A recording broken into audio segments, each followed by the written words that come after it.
অদ্বৈত সীতানাথ। আচ্ছা, এই যে অদ্বৈত সীতানাথ মহাপ্রভুর সঙ্গে নৃত্য করছে, আচ্ছা মায়েরা বলুন তো এই অদ্বৈত সীতানাথ পূর্বে কে ছিল? হ্যাঁ, মহাদেব। আচ্ছা, মহাদেবের স্ত্রীর নাম পার্বতী। বাবা, জানেন মায়েরা পার্বতী কি করে জানেন? প্রত্যেক দিন রাত্রি 12টার সময় যায় ভগবানের রাসলীলা দর্শন করতে। এই যেতে যেতে যেতে যেতে মহাদেবের মনে একদিন সন্দেহ জেগে গেল যে আমাকে রেখে পার্বতী প্রত্যেক দিন রাত্রি 12টার সময় কোথায় যায়, আজকে আমি পার্বতীকে হাতে নাতে ধরবো। ও মাইরা, একটা চোর যদি প্রত্যেক দিন একটা বাড়িতেই চুরি করে তো ধরা পড়বে না? কি গো, একদিন না একদিন করতেই হবে। এই পার্বতী যেতে যেতে যেতে যেতে মহাদেবের মনে একদিন সন্দেহ জেগে গেল যে আমাকে রেখে পার্বতী প্রত্যেক দিন রাত্রি 12টার সময় কোথায় যায়, আজকে আমি পার্বতীকে হাতে নাতে ধরব। ও মাইরা, এবার পার্বতী তো জানে না স্বামীর ভিতরে কি চলছে। হ্যাঁ, পার্বতী যেমন প্রত্যেকদিন ভালো করে রান্না বাড়ি করে স্বামীকে সেবা দিয়ে শয়নে রেখে ভগবানের রাসলীলা দর্শন করতে যায়, মায়েরা আজও কি করেছে জানেন? ভালো করে বাবা রান্না বাড়ি করেছে, রান্না বাড়ি করে মহাদেবকে সেবা দিচ্ছে। হ্যাঁ, পার্বতী মহাদেবকে সেবা দিচ্ছে, আর মহাদেব মনে মনে ভাবছে পার্বতী আজ তুমি যাই করো না কেন, আজ তোমাকে ধরবই ধরবো, দেখি তুমি এত রাত্রে কোথায় যাও। মেয়ে মানুষ রাত্রি 12টার সময় একা একা কোথায় যাও, আজকে তোমাকে আমি ধরবই ধরবো। এখন মহাদেবের মনের ভিতরে কি চলছে এটা কিন্তু পার্বতী জানে। পার্বতী যেমন প্রত্যেক দিন সেবা দিয়ে শয়নে দেয়, আজও মায়েরা সেবা দিয়ে শয়নে দিয়ে স্বামীর পদ সেবা করছে, আর মহাদেব মনে মনে ভাবছে পার্বতী হ্যাঁ আজ তুমি যাই করো না কেন, আজ তোমাকে ধরবই ধরবো, যেমন করে হোক না কেন ধরবো।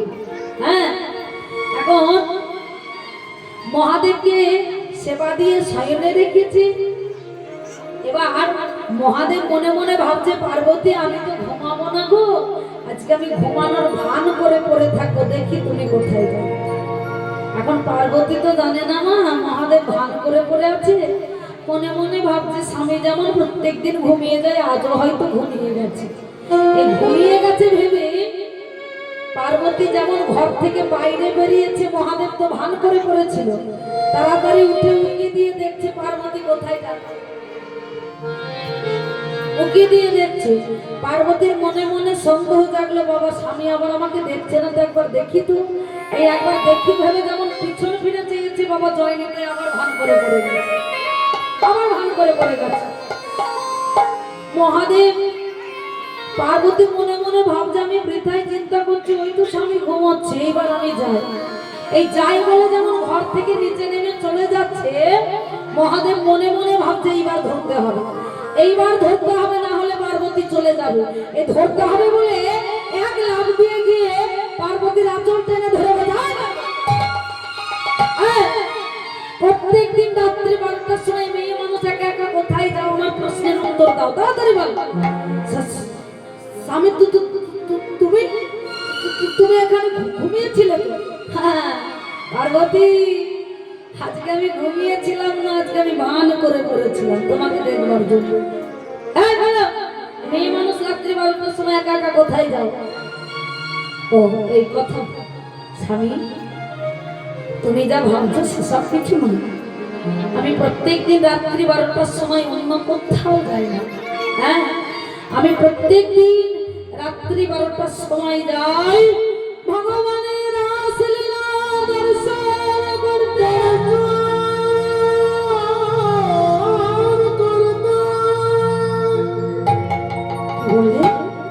কি বললে পার্বতী, তুমি তুমি প্রত্যেক দিন রাত্রি 12টার সময় ভগবানের রাসলীলা দর্শন করতে যাও?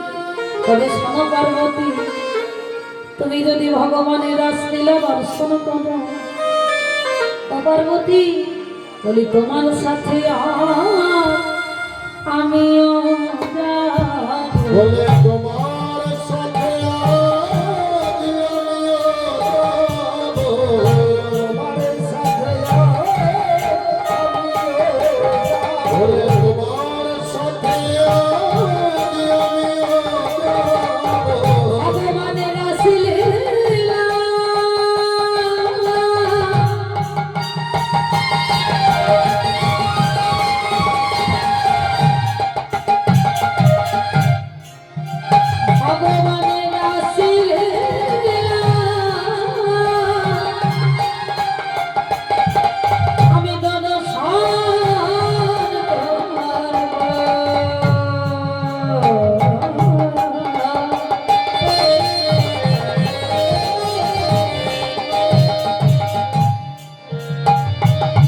তোমার সাথে আমি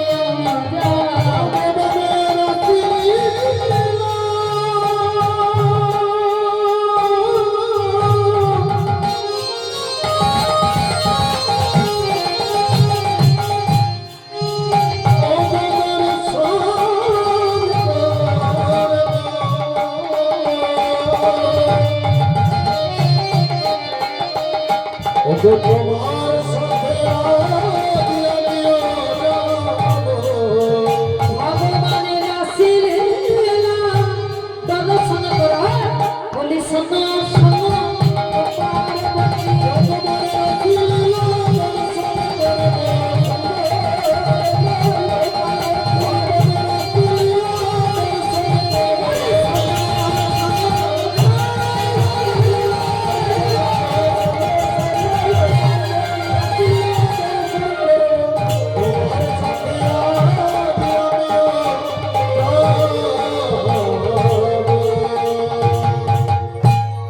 পার্বতী আজ আমি তোমার সঙ্গে যাব স্বামী।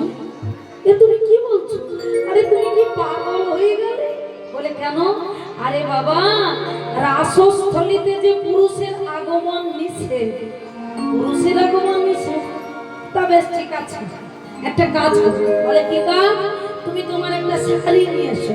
শাড়ি দিয়ে কি হবে? বলে তুমি তোমার মতো করে আমাকে সাজিয়ে দাও, বড় করে ঘোমটা দিয়ে দাও। আজকে আমি মেয়ে মানুষ সেজেই সেখানে যাবো। হ্যাঁ হ্যাঁ, ভালো করে সাজা। স্বামীর কথা তো অবাধ্য করা যায় না মাইরা। ভালো করে পার্বতী মনের মতো করে স্বামীকে সাজিয়ে দিল, বড় করে ঘোমটা দিয়ে দিল। হ্যাঁ,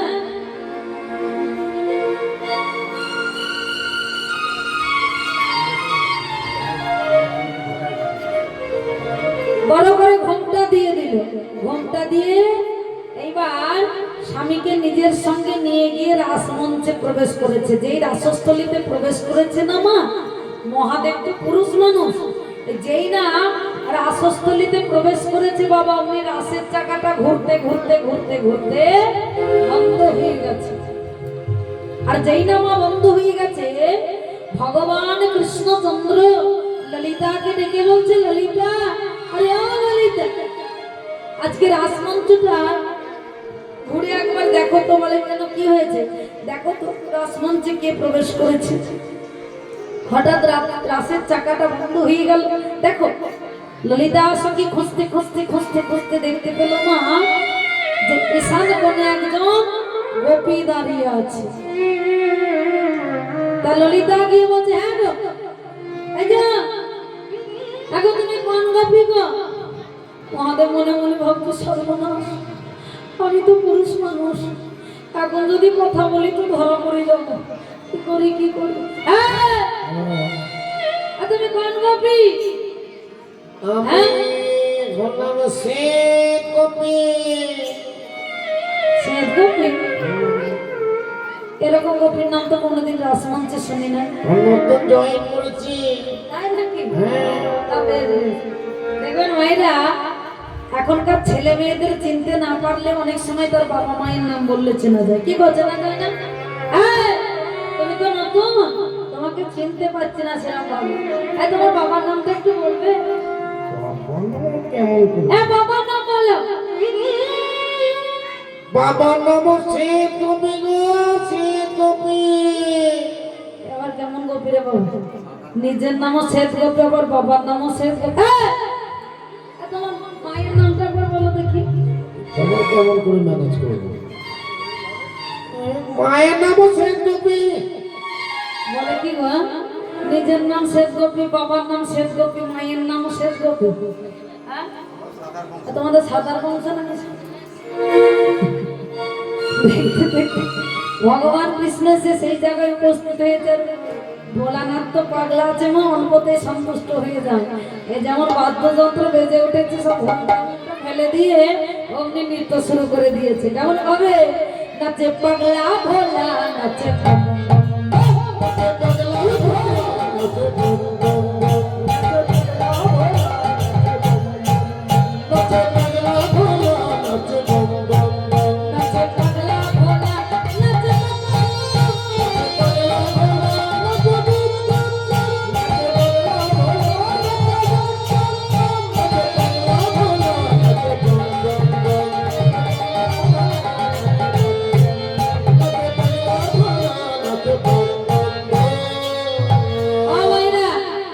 আচ্ছা বলুন তো মহাদেব পরনে কি পরে থাকে? পরনে বাঘের ছাল না, এরা বলছে গামছা পরে থাকে। কিছু জানে এরা? এখনো খিচুড়ি এসেছিল জানেন? হ্যাঁ? কিছু জানে না। আর ঠিক মায়েরা তাহলে ভোলানাথ পরনে পরে থাকে বাঘের ছাল। বাহ, এখানকার মায়েরা সব কিছু জানে দেখছি, মেলা জানা আছে। হ্যাঁ, আচ্ছা বাঘের ছালটা কি দিয়ে বাঁধা থাকে বলুন তো? ওই দেখো এরা তাও বলে বেল দিয়ে বাঁধা থাকে, ওই দেখো বলে গাডার দিয়ে বাঁধা থাকে। এখানকার মায়েরা জানে সাপ দিয়ে বাঁধা থাকে না গো মা। এইবার ভালো করে শুনুন, ভগবান কৃষ্ণচন্দ্রের মাথায় যে বিনোদ চূড়া আছে, বিনোদ চূড়া, চূড়ার উপরে কি আছে বলুন তো? ওই দেখো ময়ূরের পাখা। বাহ ভাইরা, আপনারা সকলেই জানেন যে সাপ আর ময়ূরের কিন্তু চিরবিবাদ। সাপ ময়ূর কিন্তু এক জায়গায় কখনো থাকে না, কি গো? এক জায়গায় থাকলে বিবাদ লেগে যায়। এই বাবার বাঘাম্বরটা যে সাপ দিয়ে বাঁধা ছিল না, ও বেটা যেমন ময়ূরের পুচ্ছর দিকে তাকিয়েছে, ময়ূরের পুচ্ছটাকে ময়ূর মনে করে বাবার বাঘাম্বর থেকে যেমন সুসুর সুসুর সুসুর করে নেমে চলে গেছে, অমনি বাঘাম্বর বাবা আমার দিগম্বর হয়ে দাঁড়িয়ে গেছে। ছি ছি ছি ছি ছি। মহাদেব তোমার লজ্জা করে না? তুমি এসেছো রাসমঞ্চে। বলে ভগবান আমার মনে বড় বাসনা ছিল তোমার রাসলীলা দর্শন করবো। বলে এ যুগে হবে না, এরপরে কলিতে যখন আমি গৌরাঙ্গ রূপে যাব, তুমি যাবে অদ্বৈত সীতানাথ নাম ধরে, সেই দিন তোমার মনের বাসনা আমি পূর্ণ করবো। আজকে মহাপ্রভু লীলায় সেই অদ্বৈত, সেই মহাদেব অদ্বৈত সীতানাথ নাম ধরে এসেছে।